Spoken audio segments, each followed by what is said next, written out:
Now let's revisit one of our top stories for the day, where the DA has filed a motion to have National Assembly Speaker Nosiviwe Mapisa-Nqakula removed from office.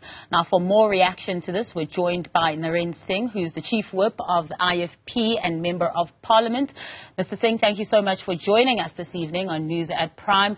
Lots going on in Parliament. There's other stuff that should be focused on, but what's your reaction to all this that's happening? Yes, you're right, Masa. Good evening to you and to your viewers. Yeah, with just 3 days to go before we break up for the 6th Parliament, I mean, there's a lot of exciting stuff that's happening.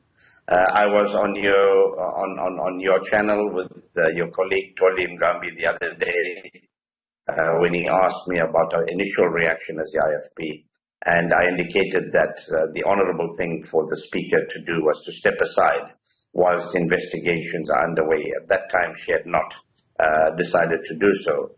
But we are glad, in a way, that she's taken this positive step to take special leave so that any investigation against her can go on unhindered. Now, what do you make of her actually then taking that special leave? It is the DA who says, look, that's insufficient. In fact, she cannot even unilaterally decide that she will take special leave. It should go through the House, and chief whips of political parties like yourself should have then received that request as well, if rather take that option. But she cannot then decide on her own that this is what's going to happen. What should have been the process taken? Well, I'm not aware of the exact process, but I believe anybody at any stage of their service to Parliament could step down, step aside. And she has stepped aside. She is no longer the Speaker of Parliament officially. Somebody else would take her position as Speaker. And you spoke earlier in your lead story about the motion of confidence, no confidence, that the DA wants to table.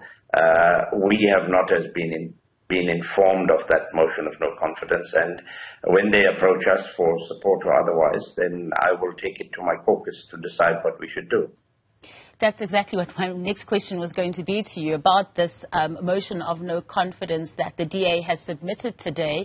And should they then come up to opposition parties like yourself as the IFP, will you then be supporting this motion of no confidence as a caucus? But as you're saying, that's something you'd have to discuss. But just looking at it from face value, is this something that you would say it looks like something you would support?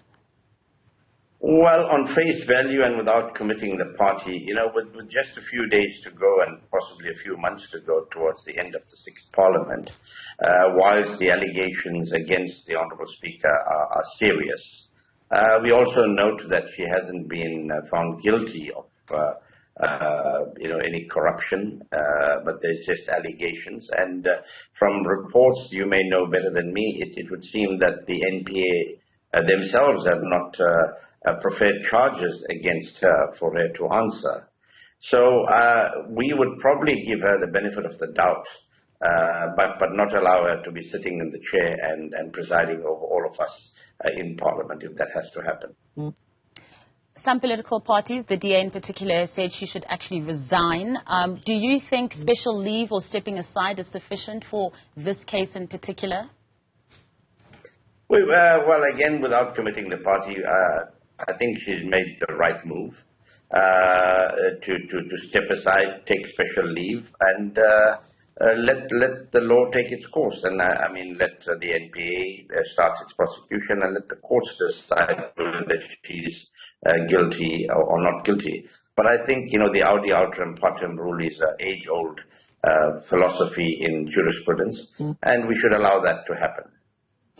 Now, just before I let you go, Mr. Singh, what does this send? What message does it send to South Africans when we have, Parliament being the body of law and legislation and rule of order, and having the Speaker of Parliament facing such allegations as well? What message does this send to the citizens of this country? No, it certainly doesn't augur well, Masa, to the citizens of this country. But we must also remember that these allegations seemed of corruptions were during the time when she was Minister of Defence, and then she was subsequently redeployed as the Speaker.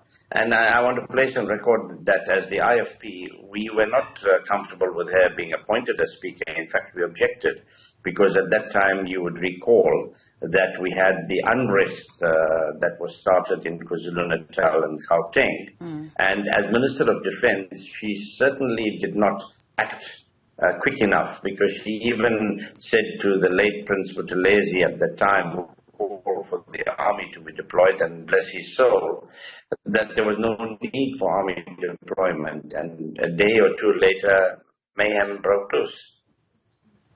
Look, when it comes to corruption allegations, you can never really look into a crystal ball. But when you were objecting to her being appointed as a speaker as well, and then fast forward to 2024, when we have these kinds of allegations against her, did you as a party sit back and think, told you so? Well, you know, hindsight is the best side. But we must say as a party that in the years that she has been the speaker, she has acted without fear or favor, and she took her work very seriously as a Speaker of Parliament. However, it's unfortunate that these allegations, if they are proven to be true, will be a serious blot not only against her, but to the political party, the ANC, that she belongs to, because they are definitely on her side, as one would expect. But I think, there's no smoke without fire, so there's certainly something to answer for. There's no smoke without fire, indeed. Thank you so much for joining us on this Friday evening. That was Narend Singh, who is the Chief Whip of the IFP in Parliament.